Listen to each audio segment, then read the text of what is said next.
আজকের খুতবা কোরআনে বারবার উল্লেখ করা হয়েছে এমন বিশেষ একজনের জন্য নিবেদিত, আর তিনি হলেন মরিয়ম সালামুন আলাইহা।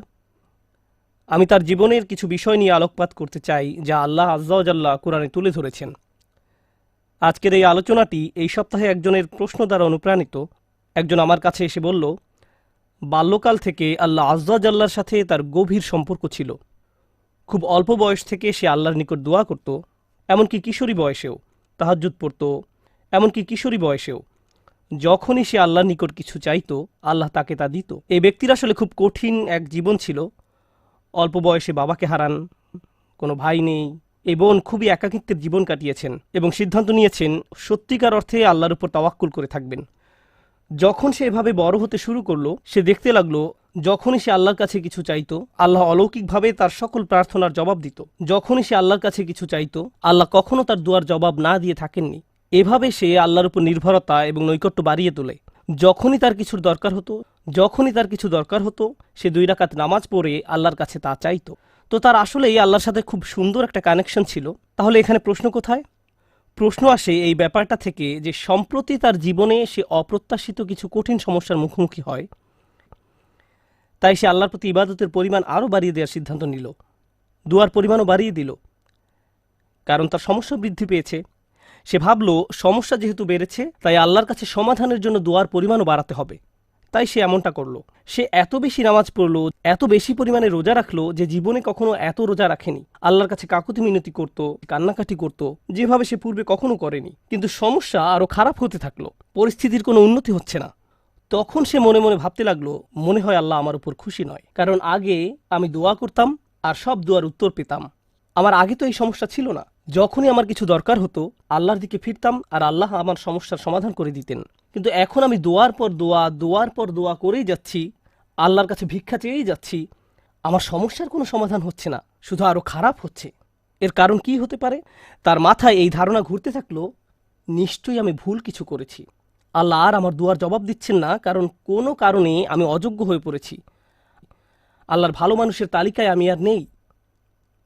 আমি এই খুতবা দেওয়ার সিদ্ধান্ত নিয়েছি কারণ সমাজে এই ধরনের চিন্তা খুবই কমন, যা একজন মানুষের মাথা নষ্ট করে দিতে পারে। আমরা দোয়া করি আর আমরা আশা করতে থাকি আল্লাহ আজ্জা ওয়া জাল্লা আমাদের একটা উত্তর দিবেন, আল্লাহ আমাদের সমস্যা সমাধান করে দিবেন। মূলত 2 ধরনের দোয়া আছে আমাদের অধিকাংশের জন্য। আমি এমন দোয়া সম্পর্কে কথা বলছি যা আমরা নিজেদের জন্য করি। এক প্রকার দোয়া হলো আমরা আমাদের বর্তমান সমস্যা সমাধানের জন্য দোয়া করি।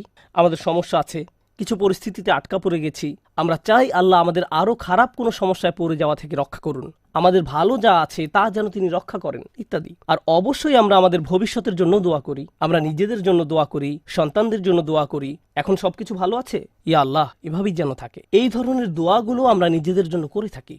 যে বিষয়টির উপর আজ গুরুত্বারোপ করতে চাই, আগের একটি খুতবা এটা নিয়ে আমি কথা বলেছিলাম, কিন্তু আজকের খুতবাটি কিছুটা ব্যতিক্রম। এই জন্যই আমি মরিয়ম সালামুন আলাইহাকে বাছাই করেছি। শুরুতে সবাইকে একটা ব্যাপার স্মরণ করিয়ে দিতে চাই, আপনার দোয়ার উত্তর তাৎক্ষণিকভাবে পাওয়া যাক বা না যাক, এর সাথে আল্লাহ আপনার উপর সন্তুষ্ট আছেন কি না তার কোনো সম্পর্ক নেই। এর কোনো সম্পর্ক নেই তার সাথে। এই দুইটার মাঝে কোনো সংযোগ নেই। আর যদি কোনো সংযোগ থাকতো তাও আপনি জানতেন না। কারণটা কি? আপনারা জানেন, আমরা সবাই জানি নূহ আলাইহিস সালামের কথা, যিনি খুবই স্নেহময়ী পিতা ছিলেন। তিনি দাওয়াত দিয়েছেন 950 বছর যাবত। কল্পনা করতে পারেন? আপনাদের কি মনে হয় তিনি তার সন্তানের জন্য দোয়া করেছেন? তিনি তার স্ত্রীর জন্য দোয়া করেছেন? নাকি তাদের ব্যাপারে কোনো পরোয়া করেননি? যিনি তার জাতির জন্য এতটা যত্নশীল হতে পারেন, তারা তাকে থুতু নিক্ষেপ করেছে, অপমান করেছে, তারপরেও তিনি আবারও তাদের কাছে গিয়েছেন। এভাবে 950 বছর যাবত। আপনাদের কি মনে হয় তিনি নিজের ছেলেকে উপেক্ষা করেছেন, নিজের স্ত্রীর কথা ভুলে গেছেন? তিনি তাদের জন্য বছরের পর বছর দোয়া করে গেছেন, তারা নিজেদেরকে পরিবর্তন করেনি। ব্যাপারটি কি এমন নয়? তিনি কি নিজেকে এভাবে দোষ দিয়েছেন যে মনে হয় আমার দাওয়াতটা ঠিকমতো হয়নি, তো আমার আর দোয়ার প্রতি কোনো গুরুত্ব দিচ্ছেন না? আলোচনাটা এভাবে শুরু করার কারণ হলো, ওই মানুষগুলো আমাদের চেয়ে অনেক উত্তম ছিলেন, তাদেরও একই রকম সমস্যা ছিল। এখানে এমন অনেক পিতামাতা আছেন যারা সন্তানদের জন্য প্রতিনিয়ত দোয়া করে যান, কিন্তু তারা দেখেন সন্তানরা ধর্ম ছেড়ে চলে যাচ্ছে, তারা অন্ধকার পথে হারিয়ে যাচ্ছে, আর তারা এটা নিয়ন্ত্রণ করতে পারছে না। নিয়মিত দোয়া করে যাচ্ছেন, কিন্তু দোয়ার কোনো উত্তর দেখা যাচ্ছে না। ফলে তারা হতাশ হয়ে পড়ছেন। আমি কি ভুল কিছু করেছি? আল্লাহ কেন উত্তর দিচ্ছেন না? আরে আপনি তো একা এমন পরিস্থিতিতে পড়েননি। আমাদের রসুল সাল্লাল্লাহু আলাইহি সাল্লাম প্রচুর দোয়া করেছেন। আপনার কি মনে হয় না যে তিনি তার চাচার জন্য দোয়া করেছেন, তার পরিবারের জন্য দোয়া করেছেন? আপনার কি মনে হয় না তিনি আবু লাহাবের কথা বিবেচনায় নেননি? যদি তিনি দোয়া করে থাকেন, তার সকল আবেগপ্রবণ দোয়া সত্ত্বেও আল্লাহ আয্যা ওয়া জাল্লা তাকে বলছেন, ইন্নাকা লা তাহদি মান আহবাবত। আমাদের মাঝে এমন অনেকেই আছেন, এমন অনেক সন্তানেরা আছেন যারা আশা করেন তাদের পিতামাতা বা বড়রা যদি আরেকটু ভালোভাবে আল্লাহর পথে চলতো। এমন বহু তরুণ তরুণীর সাথে আমার কথা হয়েছে যাদের পিতামাতা ভয়ঙ্কর রকমের পরিষ্কার হারাম ব্যবসায় জড়িত। সন্তানেরা, তাদের ছেলেমেয়েরা তাদের বলছে, প্লিজ এই ব্যবসা থেকে বের হয়ে আসেন, আমি আপনাদের উপর নির্ভরশীল, আর আমি তো এই মুহূর্তে আমার পরিবারের জন্য আয় করার অবস্থানে নেই, কিন্তু আপনারা যা করছেন তা ভুল। তখন সন্তানদের বলা হয়, তোমরা পিতামাতাকে অসম্মান করছো, তোমাদের তো পিতামাতার সাথে তর্ক করা উচিত নয়। এই ক্ষেত্রে ব্যাপারটা সম্পূর্ণ উল্টো, যে সন্তানেরা পিতামাতার হেদায়েতের জন্য দোয়া করছেন, কিন্তু পরিস্থিতির কোনো উন্নতি হচ্ছে না। এর বাহিরেও কারো হয়তো ভয়ঙ্কর অসুস্থতা দেখা দিতে পারে, স্বাস্থ্য সংক্রান্ত চরম দুর্দশাও আসতে পারে, অথবা চাকরি খুঁজে পাচ্ছেন না, অর্থনৈতিক সমস্যায় আক্রান্ত, আর আপনি আল্লাহর কাছে দোয়া করে যাচ্ছেন, মনে মনে বলছেন, আমি তো গত বছর ইতিকাফও করেছি, আমি দোয়া করেই গেছি, সারা রাত সিজদায় পড়েছিলাম, এরপরেও আমার সমস্যা রয়ে গেছে, এরপরেও কোনো সমাধান আসেনি। সবার আগে আমি আপনাদের সবাইকে মনে করিয়ে দিতে চাই যে নবীরা, তাদের সকলেই, আমাদের বহুকাল পূর্বে যারা এসেছিলেন, আল্লাহ অনবরত তাদের দোয়ার কথা কোরআনে উল্লেখ করেছেন, তাদের সমস্যাগুলোর কথাও কোরআনে বারবার উল্লেখ করেছেন। আপনাদের কি মনে হয় না ইয়াকুব আলাইহিস সালাম, যিনি 12 জন সন্তানের পিতা ছিলেন, তিনি তার সব সন্তানের জন্য দোয়া করেছেন? বিশেষ করে ইউসুফ আলাইহিস সালামের জন্য, যখন তিনি ইউসুফকে হারিয়ে ফেলেন, আপনাদের কি মনে হয় না তিনি ইউসুফ আলাইহিস সালামের নিরাপত্তার জন্য দোয়া করেছেন, তিনি যেন তার সুন্দর সন্তানকে আবার দেখতে পান? আমরা জানি তিনি এত বেশি কেঁদেছিলেন যে দৃষ্টিশক্তি হারিয়ে ফেলেছিলেন, অবিয়াদ্দাত আইনাহু, এবং দুঃখে তার চক্ষুদয় সাদা হয়ে গেল। তার এত বছরের দোয়ার কোনো উত্তর পাওয়া গেল না, কিন্তু পরিশেষে উত্তর পাওয়া গেল। আপনাদের কি মনে হয় না যখন মূসা আলাইহিস সালামের মা নিজ ছেলেকে পানিতে ভাসিয়ে দেন, আর দেখতে পাচ্ছেন যে স্রোতের টানে বাক্সটি হারিয়ে যাচ্ছে, বাক্সটি যে কোনো সময় উল্টে যেতে পারে, আর কিভাবে জানেন যে বাক্সটি ওয়াটারপ্রুফ, পানি প্রবেশ করবে না? কিভাবে জানবেন যে এটি পাথরে আঘাত পেয়ে ভেঙে যাবে না? আপনি নদীতে ফেলে দিচ্ছেন একটি বাচ্চাকে, নদীতে। আপনাদের কি মনে হয় না যে মূসার মা আল্লাহর কাছে দোয়া করেছেন? এই দুই দোয়ার ক্ষেত্রে পার্থক্যটা লক্ষ্য করুন। মূসা আলাইহিস সালামের মায়ের ক্ষেত্রে তিনি আল্লাহর কাছে দোয়া করেন, তিনি তার ছেলের সাথে আবার একত্রিত হন ঠিক কয়েক ঘন্টা পর। বাচ্চার পরবর্তী খাওয়ার সময় হওয়ার মধ্যেই সে আবার তার মায়ের দেখা পায়। আর অন্যদিকে ইউসুফ আলাইহিস সালামের ক্ষেত্রে তিনি তার পিতার নিকট থেকে বিচ্ছিন্ন হয়ে পড়েন, কিন্তু বহু বছর যাবৎ তিনি তার পিতার দেখা পাননি, অনেক অনেক বছর যাবৎ। আমরা জীবনে সমস্যার মুখোমুখি হব, আর আল্লাহর কাছে দোয়া করার সাথে সাথেই আমাদের সমস্যার সমাধান হয়ে যাবে না। দোয়ার বাস্তবতা বোঝার চেষ্টা করুন। দোয়ার উদ্দেশ্য কি? আমরা প্রায় দোয়াকে তলাবের সাথে গুলিয়ে ফেলি। আরবিতে তলাব মানে কোনো কিছু তালাশ করা, কোনো কিছু দাবি করা, আর দোয়ার আক্ষরিক অর্থ হলো ডাকা, এটাই এর অর্থ। দাওতুকুম মানে আমি তোমাকে ডেকেছি, আমন্ত্রণ জানিয়েছি, এটা হলো দোয়া। আমরা যখন আল্লাহর কাছে দোয়া করি, মাঝে মাঝে আমরা ওই দোয়ার মাধ্যমে আল্লাহর কাছে দাবি জানাচ্ছি, এটা সত্য, আমরা অনুরোধ জানাচ্ছি, কিন্তু আমাদেরকে এই ব্যাপারটা ভুলে গেলে চলবে না যে দিন শেষে আমাদের সব অনুরোধ, সেগুলো হলো আল্লাহর একজন বিনম্র দাস আল্লাহর দিকে ফিরে নিজের সমস্যার সমাধান ভিক্ষা চাচ্ছে। কি সেগুলো? আপনার সমস্যার সমাধান হওয়ার চেয়েও আপনি যে আল্লাহর সাথে যোগাযোগ করছেন, এটাই এখানে সবচেয়ে মূল্যবান বিষয়, এটাই দিন শেষে মূল লক্ষ্য। আপনি যে আল্লাহর সাথে কথাবার্তায় যুক্ত হয়েছেন, এটাই দিন শেষে মূল লক্ষ্য। আল্লাহ আপনার সমস্যা তাৎক্ষণিকভাবে সমাধান করে দেবেন কিনা সেটা ভিন্ন বিষয়। আমি এ সম্পর্কে সংক্ষেপে কিছু কথা শেয়ার করতে চাই, পরে মরিয়ম সালামুন আলাইহা নিয়ে কথা বলবো। কখনো কখনো আপনি এমন কিছু সমস্যার মুখোমুখি হন যে মনের মাঝে প্রশ্ন আসে, আমাকে কেন এই সমস্যার মোকাবেলা করতে হবে? আপনাদেরকে একটা কথা জিজ্ঞেস করি, ইউসুফ আলাইহিস সালাম তো 8-9 বছরের এক বালক ছিলেন মাত্র। শিশু মানেই তো নিষ্পাপ। একজন শিশু এমন কি করতে পারে যার জন্য সে কিডন্যাপ হতে পারে? একজন শিশু এমন কি অন্যায় করতে পারে যার কারণে সে কুয়ার মধ্যে নিক্ষিপ্ত হবে? একজন শিশু কি করতে পারে যার কারণে সে দাস হিসেবে বিকৃত হবে ভিন্ন একটি দেশে? আর তিনি প্রাপ্তবয়স্ক হওয়ার পর কি অন্যায় করেছেন যার কারণে তাকে কারাগারে নিক্ষিপ্ত হতে হবে? মিথ্যা একটা অভিযোগে। তিনি তো নিজের অন্যায়ের কারণে জেল খাটেননি, তিনি নির্দোষ ছিলেন, আর তাকে এতগুলো বছর জেলে কাটাতে হয়। তাকে জীবনে এমন সব পরিস্থিতির ভেতর দিয়ে যেতে হয়, অন্য কারো এমন হলে বলতো, ভাই জীবন অন্যায্য, কী বা করার আছে, জীবন অন্যায্য। কিন্তু একজন বিশ্বাসীর ক্ষেত্রে কি হয়? সে শুধু বলে না যে জীবন অন্যায্য, সে বলে আল্লাহ অন্যায্য। নাউজুবিল্লাহ। আর আল্লাহ সূরা ইউসুফে বলছেন, আল্লাহু গালিবুন আলা আমরিহি, আল্লাহ তার সকল কাজের তত্ত্বাবধান করছিলেন। ইউসুফের জন্য যত সিদ্ধান্ত নেওয়া হয়েছিল আল্লাহ তার সবগুলোতে প্রভাব রেখেছিলেন। কিভাবে? কখনো কখনো আমি আপনি এমন কিছু সমস্যার মুখোমুখি হব, আল্লাহ জানেন ভালো কিছু সামনে আছে। কখনো কখনো ভালো যা কিছু আসছে তা আপনার নিজের জন্য, আবার কখনো বা অন্য কারোর জন্য, কখনো কখনো আপনি জীবিত থাকতেই এর উপকার পাবেন, আর কখনো কখনো এই উপকার আসবে আপনি আল্লাহর কাছে ফিরে যাওয়ার পর। ইউসুফ আলাইহিসসালামের ক্ষেত্রে কি হয়েছিল? একজন পিতা তার সন্তান থেকে বিচ্ছিন্ন হয়ে পড়েন। কিন্তু চিন্তা করে দেখুন, তাকে যদি কিডন্যাপ করা না হতো তাহলে তিনি কুয়ায় নিক্ষিপ্ত হতেন না। তিনি যদি কুয়ায় না পড়তেন তাহলে কোনোদিন মিশরে গিয়ে পৌঁছাতেন না। আর মিশরে কোনোদিন না গেলে তিনি জেলে নিক্ষিপ্ত হতেন না। আর যদি জেলে না যেতেন তাহলে জেলের ওই দুই লোকের সাথে তার কোনোদিন সাক্ষাৎ হতো না যাদের স্বপ্নের তিনি ব্যাখ্যা দিয়েছিলেন।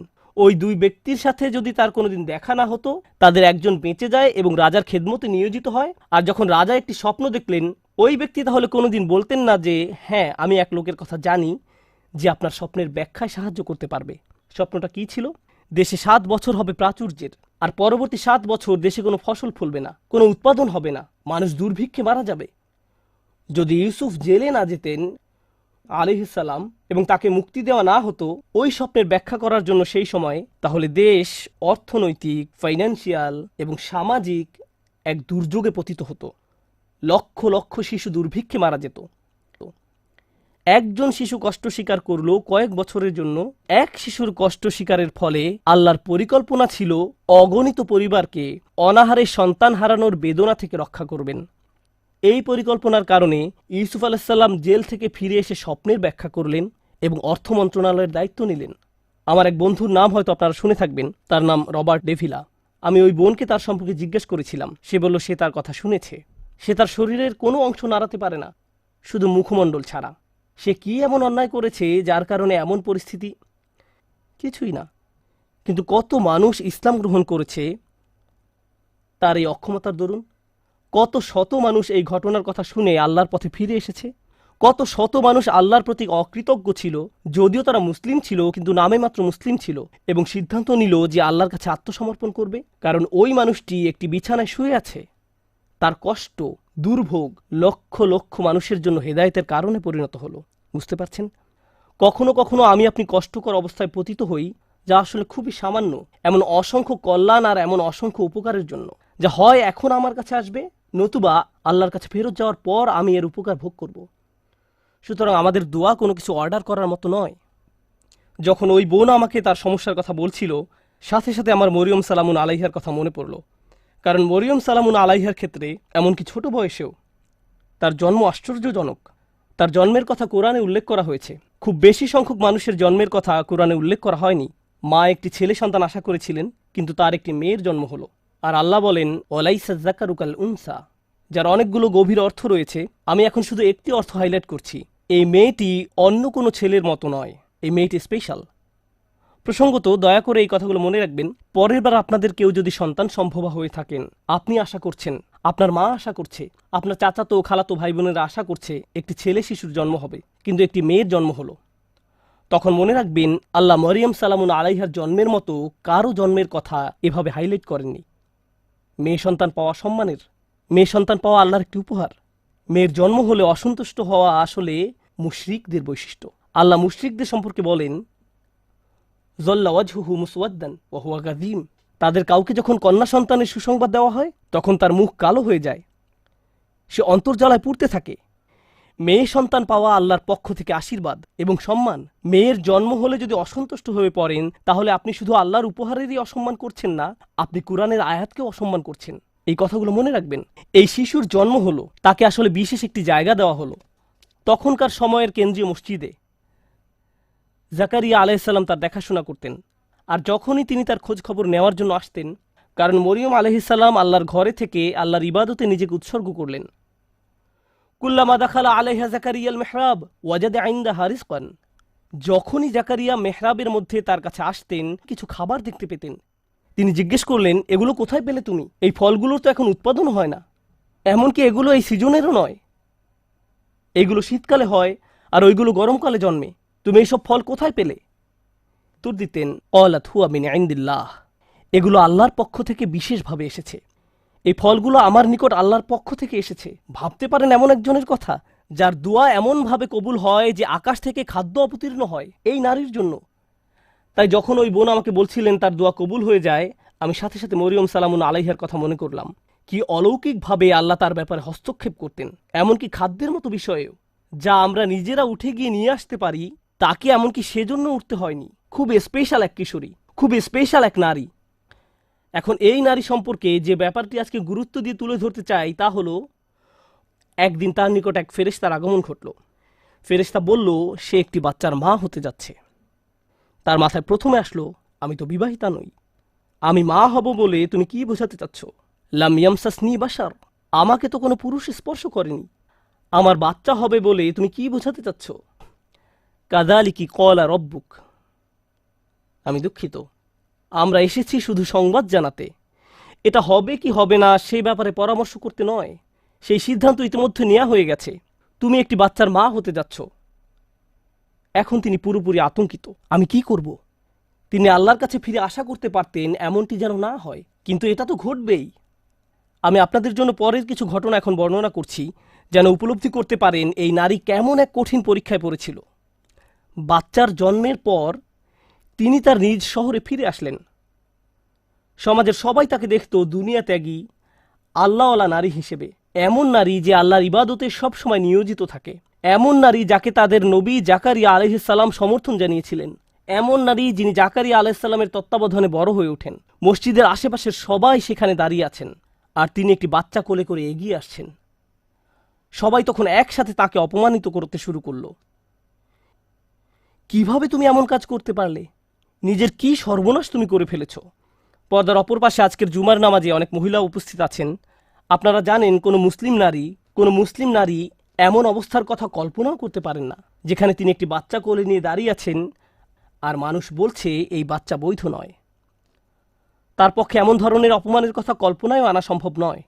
আর আমাদের পুরুষদেরকেও এই ধরনের অভিযোগের কথা কল্পনা করতে পারবো না। আমাদের বোনদের জন্য, আমাদের মায়ের জন্য, আমাদের মেয়ের জন্য এটা আমাদের চিন্তার বাহিরে।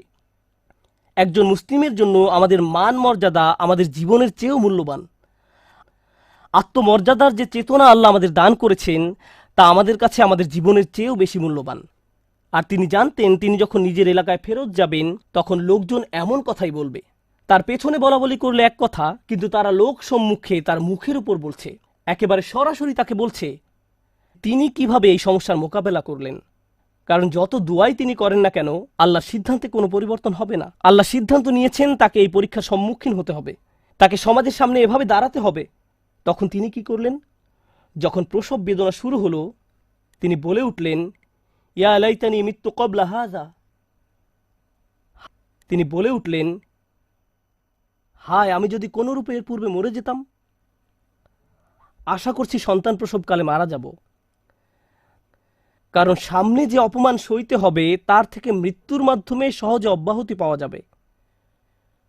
কুরআনের অন্য কোথাও কারো মৃত্যু কামনা করার কথা উল্লেখ নেই, শুধু এই জায়গায়। একবার চিন্তা করে দেখুন, কেন তিনি মৃত্যু কামনা করছেন? আল্লাহ আজ্জা জাল্লা স্বীকার করছেন যে কখনো কখনো মানুষ এমন কঠিন মানসিক আঘাতে জর্জরিত হবে যে মৃত্যু কামনা করে বসবে। এমন পরিস্থিতিতেও মানুষ পড়বে। ঠিক এমনই এক চরম পরিস্থিতিতে তিনি পড়ে গেলেন, আর আল্লাহ এটা স্বীকার করলেন। ইয়া লাইতানি মিত্তু ক্বাবলা হাযা। আমি এটা পড়ার পর প্রচণ্ড ধাক্কা খেলাম। কিভাবে তিনি এমন কথা বলতে পারলেন? জানেন তো, আমাদের রাসূলুল্লাহ সাল্লাল্লাহু আলাইহি সাল্লাম বলেছেন, লা ইয়াতামান্না ইয়ান্না আহাদুকুমুল মাউতা। তোমাদের কেউ যেন মৃত্যুর আকাঙ্ক্ষা না করে। তোমাদের মৃত্যু কামনা করা উচিত নয়।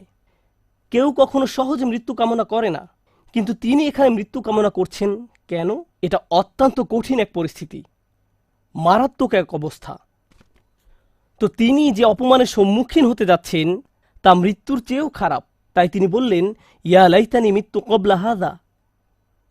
এই কথা কোরআনে উল্লেখ করার কারণ আছে। দুনিয়ার এই জীবনে মানুষ অপমানজনক পরিস্থিতিতে পড়বে, থেকে মুক্তির কোনো উপায় চোখে পড়বে না। অনেককে তাদের পরিবারের সম্মুখীন হতে হবে, মিথ্যা অপবাদের সম্মুখীন হবে, অতীতের কোনো ভুলের মোকাবেলা করতে হবে। কে জানে তাদের এমন ধরনের মানসিক আঘাতের মোকাবেলা করতে হবে। তখন তারা মরিয়ম সালামুন আলাইহার উদাহরণে সান্ত্বনা খুঁজে পাবেন। কিন্তু তিনি এখানেই থেমে যাননি। তিনি বললেন, ওয়াকুন্তু নাসিয়াম মানসিয়া। নাসিয়ান মানসিয়া খুবই অসাধারণ শব্দযুগল। তারা বলে ফাল ও ফিল, এবং এই দুইটি ওজন। তারা নিসিও বলে, এক কিরাতে এটাকে নিসিয়ান, অন্য কিরাতে নাসিয়ান পড়া হয়, জিবহ এর মতো। আরবি ভাষায় দুই ধরনের শব্দ আছে, জিবহ ও মাজবুহ। একইভাবে নাসি এবং মানসি, এই শব্দগুলোর প্রথমটা আসলে ব্যবহৃত হয়, আমি আপনাদের জন্য লিখে এনেছি। ولا يقال للكبش ذبح إلا إذا أعد للذبح। কোনো প্রাণীকে, অর্থাৎ কোনো ছাগল বা ভেড়াকে আপনি ততক্ষণ পর্যন্ত জিবহ বলবেন না যতক্ষণ না এটি জবাই করার উপযুক্ত হয়। জবাই করা হয়ে গেলে এটাকে বলা হয় জাবিহ, এটাকে বলা হয় মাজবুহ। জবাইয়ের আগে না, আগে বলা হয় জিবহ। তিনি দুইটি শব্দ ব্যবহার করলেন, যদি আমি মরে যেতাম, যদি মানুষের স্মৃতি থেকে বিলুপ্ত হয়ে যেতাম, এভাবে অনুবাদ করা হয়। কিন্তু এখানে যে দুইটি শব্দ আছে সেটা ওনারা ভুলে গেছেন। একটা শব্দ নাসিয়ান, অর্থ আসলে তিনি তো মসজিদ থেকে অনেক দূরে, ঠিক না? তিনি এখন বাড়িতে অবস্থান করছেন না। কেউ যেন কোনোদিন আমাকে মিস না করে, তারা যেন এই প্রশ্নটাই না করে যে মরিয়ম কোথায় গেল। আমি যদি অদৃশ্য হয়ে যেতাম, যদি মানুষের স্মৃতি থেকে বিলুপ্ত হয়ে যেতাম এই মুহূর্তে, কারো যেন কোনোদিন আমার কথা মনেও না হয়। এটা হলো নাসিয়ের অর্থ। চিন্তাও মাথায় না আসে যে এক সময় আমার অস্তিত্ব ছিল। এমন অনেকেই আছে যারা এত কঠিন হতাশা এবং উদ্বেগের ভিতর দিয়ে যায় যে ঘর থেকেই বের হয় না, ফোন রিসিভ করে না, টেক্সট মেসেজের কোনো জবাব দেয় না। তারা এত বেশি মানসিক যন্ত্রণা অনুভব করে যে তাদের ইচ্ছা হয় যদি তারা মানুষের স্মৃতি থেকে বিলুপ্ত হয়ে যেত। কেউ যদি তাদের দরজায় করাঘাত করে, তারা ভাবে যদি তারা আমার কথা ভুলে যেত, হায় যদি আমার কারোর সাথে আর দেখা না হতো। তারা সব কিছু থেকে নিজেকে বিচ্ছিন্ন করে নিজের মাঝেই বসবাস করতে চায়। এর নাম হলো নাসিয়ান। তিনি ইতোমধ্যে আশা করছেন যেন তার মৃত্যু হয়, কেউ যেন তার খোঁজ করতেও না আসে। পরবর্তীতে অনেক বছর পার হয়ে গেলে কেউ যদি না জানে তার কি হয়েছে, মানসিয়ান, ভবিষ্যতেও তার কোনো উল্লেখ কোথাও যেন না থাকে। আমি আশা করছি কেউ যেন এই মুহূর্তে আমার কথা মনে না করে, এবং আমি ভবিষ্যতেও যেন সবার স্মৃতি থেকে সম্পূর্ণ অদৃশ্য হয়ে যাই। আমি এই মহান নারীর পরীক্ষার উপর গুরুত্ব আরোপ করতে চেয়েছি, কারণ ইনি এমন একজন নারী যার দোয়া সাথে সাথেই কবুল হয়ে যেত। তাকে এমনকি খাদ্যও চাইতে হয়নি, তার জন্য ফল ফলাদি এসে উপস্থিত হতো। আর আল্লাহ তাকে এমন পরিস্থিতিতে ফেললেন, আল্লাহ তাকে এমন পরীক্ষায় ফেললেন, এই জন্য না যে আল্লাহ তাকে ঘৃণা করেন, এই জন্য না যে আল্লাহ তার কথা ভুলে গেছেন, এই জন্য না যে আল্লাহ তাকে অপমানিত করতে চান। শেষে দেখা যায় যে এই সমস্ত কিছুর মাধ্যমে আল্লাহ আসলে তাকে সম্মানিত করলেন। আল্লাহ তাকে সম্মানিত করতে চান। কোন অপমানের ভয় তিনি করছিলেন? তার অপমানের ভয় ছিল মানুষ বলবে তুমি বিয়ে ছাড়াই এই সন্তানের মা হয়েছ, তোমার এটা হারাম ছেলে। মানুষ এটাই বলবে। আর জানেন তো বাচ্চার নাম কি ছিল? তার নাম ছিল ঈসা। কোরআনে কোনো নবীর নামের সাথে তার পিতা বা মাতার নাম উল্লেখ করা হয়নি। শুধু ঈসা আলাইহিসসালাম, ঈসা ইবনে মারিয়াম বারবার উল্লেখ করা হয়েছে। ঈসা মরিয়মের ছেলে। কোরআনে কোথাও কি আছে মুহাম্মদ আব্দুল্লাহর ছেলে? কোথাও কি পান ইয়াকুব ইসহাকের ছেলে, ইসহাক ইব্রাহিমের ছেলে, ইউসুফ ইয়াকুবের ছেলে? পেয়েছেন কখনো? না। অনেকবার আল্লাহ এই রসুলকে যখনই সম্মানিত করেছেন, সাথে সাথে তার মাকেও সম্মানিত করেছেন। প্রসঙ্গত বিষয়টা গুরুত্বপূর্ণ। আরবরা যখন ইবনে বলে, বা এমনকি সেমেটিক মানুষরা যখন ইবন বলে, ঠিক পরেই তারা পিতার নাম উল্লেখ করে। তারা পিতার নাম বলে। আপনার নামের শেষাংশ আসে পিতার কাছ থেকে। আল্লাহ এই সাধারণ নিয়মের বাহিরে গিয়ে মানুষকে মনে করিয়ে দিয়েছেন যে তার কোনো পিতা নেই, আর আমি সাধারণ নিয়মের বাহিরে গিয়ে এই মাকে সম্মান দেখাবো। ঈসা ইবনে মারিয়াম। প্রতিবার আল্লাহ এই অপমানের কথা উল্লেখ করেছেন অন্য কারণে। আর এই বিষয়টা বলেই আমি আমার খুতবার সমাপ্তি টানছি। কখনো কখনো আপনার কষ্ট অন্য মানুষের মুক্তির কারণে পরিণত হবে। আপনি সমস্যায় পড়েছেন কারণ এটা আপনার থেকেও বড় কোনো উদ্দেশ্য সাধন করবে। তখন তাদের জন্য সাদাকায়ে জারিয়ায় পরিণত হবেন। আপনার কারণে তারা ভালো কিছু অর্জন করবে। মারিয়াম সালামুন আলাইহার এই কষ্ট থেকে প্রতিবার যখন কোনো নারী অপমানিত হয়, প্রতিবার যখন কোনো নারী অপবাদের শিকার হবে, প্রতিবার যখন কোনো নারী কামনা করবে যদি সে মরে যেত পরিস্থিতির মুখোমুখি হওয়ার চেয়ে, তখন সে মরিয়ম সালামুন আলাইহার কষ্টের মাঝে নিজের সান্ত্বনা খুঁজে পাবেন। আর যখনই কোনো নারী সান্ত্বনা খুঁজে পাবে, মরিয়ম সালামুন আলাইহার মর্যাদা এতে আবারও বেড়ে যাবে। সুবহানাল্লাহ।